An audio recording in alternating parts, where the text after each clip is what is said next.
दिल्ली के लक्ष्मीबाई कॉलेज के पास कथित तेजाब हमले में 20 वर्षीय युवती के तेजाब से झुलसने के मामले में दिल्ली पुलिस के विशेष पुलिस आयुक्त रविंद्र सिंह यादव ने कहा कि जांच के दौरान यह कहानी काफ़ी हद तक झूठी निकली। जिन लोगों पर आरोप लगाया गया था वे वहां मौजूद ही नहीं थे। यह एक साजिश के तहत किया गया था और इसका उद्देश्य लड़की के पिता को एक मामले से बचाना था। हमने अकील खान यानी लड़की के पिता को यौन उत्पीड़न और ब्लैकमेल के आरोप में गिरफ्तार कर लिया है। जैसे ही एसिड अटैक की सूचना मिली, हमने एफआईआर दर्ज की और उसका तुरंत इन्वेस्टिगेशन, क्योंकि गंभीर मामला लेते हुए कि छात्रा के ऊपर हुआ और महिला सुरक्षा के प्रति दिल्ली पुलिस हमेशा सजग रहती है, उसकी इन्वेस्टिगेशन करने में जैसे ही हम आगे बढ़े तो कुछ विरोधाभास नजर आने लगे।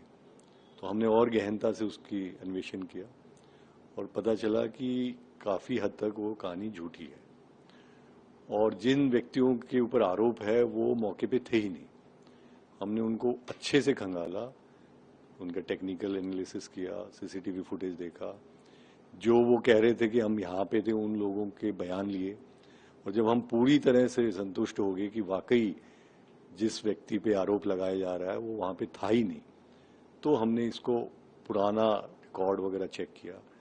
फिर समझ में आया कि जो छात्रा है, पीड़िता थी, उसके पिता के ऊपर एक 2 दिन पहले ही वारदात, जो एलिज्ड वारदात है उससे 2 दिन पहले ही उसके पिता के ऊपर आरोप लगे थे और वो एक महिला ने लगाए थे। उस महिला के पति को ही फंसाने के लिए ये सारा किया गया था। बल्कि केस की जो कंप्लेंट थी उसमें 3 लोगों के नाम थे, एक तो इस महिला के पति का और 2 और लोग जो छात्रा के दूर की रिश्तेदारी में भी है। उन रिश्तेदारों के साथ इनका केस चल रहा है मंगोलपुरी में, एक प्लॉट का झगड़ा, और उस प्लॉट के झगड़े में एक औरत जो कि एक मालिकाना हक था उसका, उसके हस्बैंड की डेथ हो गई थी और ये लोग उसके प्लॉट पे कब्जा करना चाह रहे थे। उस औरत पे इन लोगों ने एसिड फेंका था। जो छात्रा के फादर का साला और बाकी कुछ 3-4 रिश्तेदार थे, जो कोर्ट में ट्रायल पे चल रहा है। तो फिर सारी परत की परत खुलती चली गई और हमने इसमें बहुत तेजी से इन्वेस्टिगेशन किया। सारे लोगों के इधर से बयान लेना, पुरानी हिस्ट्री को जुटाना, फुटेज देखना, एनालिसिस करना टेक्निकल, और कल फिर सारी कहानी क्लियर होगी। परसों का इंसिडेंट था कि ये सारा झूठा एक कॉन्स्पिरेसी षड्यंत्र के तहत किया गया था और मकसद था कि छात्रा के फादर को उस केस से बचाना और उन लड़कों का जो बाकी 2 लड़के थे कि उस केस में कॉम्प्रोमाइज करना। तो एक तीर से 2 शिकार करने की इन्होंने कोशिश की कि दोनों केस सेटल हो जाएंगे और इन दोनों को इसमें आरोपित बना देंगे, उधर उन लड़कों को और इधर इनको, तो हमारा बचाव हो जाएगा। लेकिन जैसे कि आप जानते हैं, अपराधी कितना भी शातिर हो, कुछ ना कुछ गलतियां कर ही देता है। जब उसको बारीकी से हमने देखा तो सारी कहानी हमें झूठी नजर आई। सर, इस मामले में मास्टरमाइंड कौन है? किसने ये पूरी प्लानिंग रची थी? क्योंकि इसमें लड़की भी शामिल है, उनकी बेटी भी शामिल है, या पिता जो मास्टरमाइंड तो छात्रा का जो पिता है अकील खान ही है, उसके साथ उसका भाई, एक इसका बेटा और कुछ और रिश्तेदार हैं जो उस केस में, मंगोलपुरी वाले केस में, इन सब ने मिलकर षड्यंत्र रचा था। और चूंकि इन्वेस्टिगेशन अभी जारी है, एग्जैक्ट रोल आज हम इसको वेरीफाई करके और फिर कोर्ट को बता देंगे। सर, कितने लोगों की गिरफ्तारी इस मामले में हो गई है कि ताकि? अभी हमने गिरफ्तारी तो अकील खान की है उस केस में जिसमें उसके ऊपर यौन शोषण के आरोप और ब्लैकमेलिंग के आरोप थे।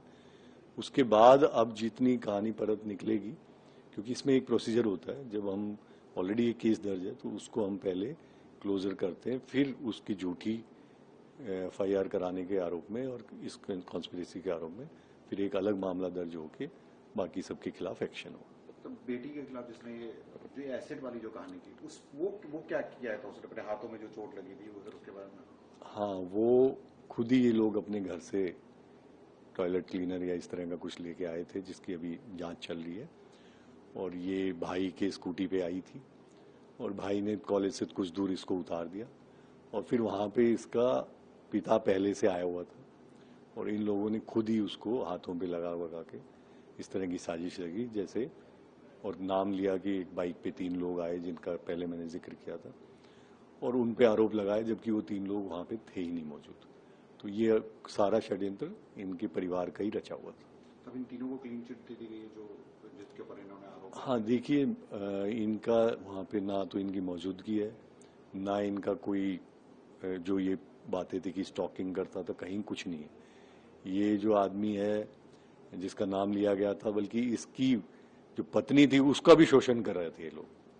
तो ये तो डबल जेपार्डी थी इनके साथ कि एक तो इनकी पत्नी का शोषण किया और ऊपर से फिर इनको इसमें आरोपित बना दिया। तो एक निर्दोष आदमी को, अच्छा हुआ हमने बहुत जल्दी जांच करके, नहीं कई बार क्या होता है हड़बड़ी में पुलिस उसको, हाँ, कि पुलिस उसको अरेस्ट करो, लेकिन वो बेचारा बार बार बोल रहा था कि मैं तो था ही नहीं, मेरे को क्यों अरेस्ट कर रहे। तो हमने कहा भाई रुको, इसको अरेस्ट मत करो, आप पहले इसका जो वर्जन है इसकी पूरी जांच हो, और जांच की तो फिर सारी परतें खुल के आ गई। तो अभी इस लड़की के खिलाफ भी का एक्शन होगा क्योंकि अभी तो हॉस्पिटल में एडमिट है। हाँ, अभी उसका इलाज हो जाने दो, उसके